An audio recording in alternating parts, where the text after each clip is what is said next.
My first writing tip is to read as much as you can, whether that be plays, novels, newspapers. I like doing this because I always find something that will either inspire me, or even if I read something I don't like, I think you learn a lot about yourself and what kind of writing you want to do. Because if you read something you don't like, you know you don't want to write in that way or about this certain topic. But then on the other hand, you read works that you really love and you take inspiration from that, and can sort of use that in your own writing. So I think it's a really good thing to do. Just read as much as you possibly can.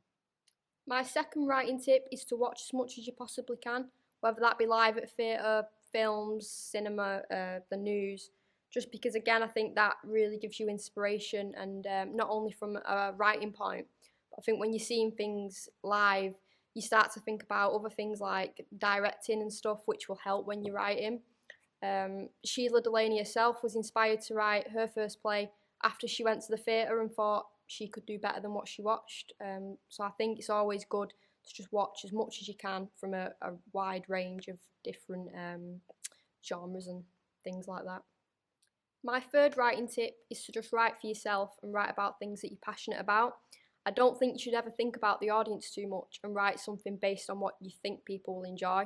I think it's always best to do it on what you would want to see if you were going to the theatre or if you were watching a film or reading a book, because you'll just enjoy the process a lot more, and the work will be, it'll have a lot more heart in it and be a lot more passionate.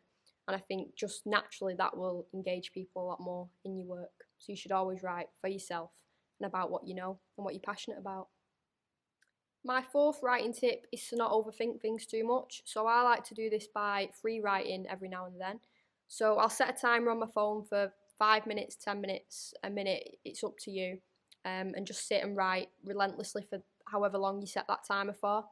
I think this just stops you blocking yourself, because it's easy to, be a bit self-conscious and think, is what I'm writing good? But I think when you write in this way, it just naturally all comes out, and you don't get in the way yourself. So definitely free writing for me works really well.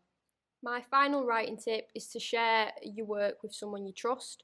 I think this is really important because it can be really hard, especially if you're new to writing, to first show your work.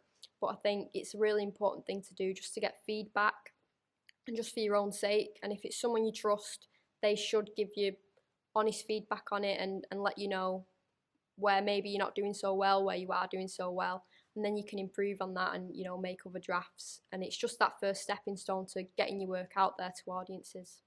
Those were my 5 tips for writing that have worked for me. I hope now they can inspire you to start your writing journey like Shelagh Delaney Day inspired me to start mine.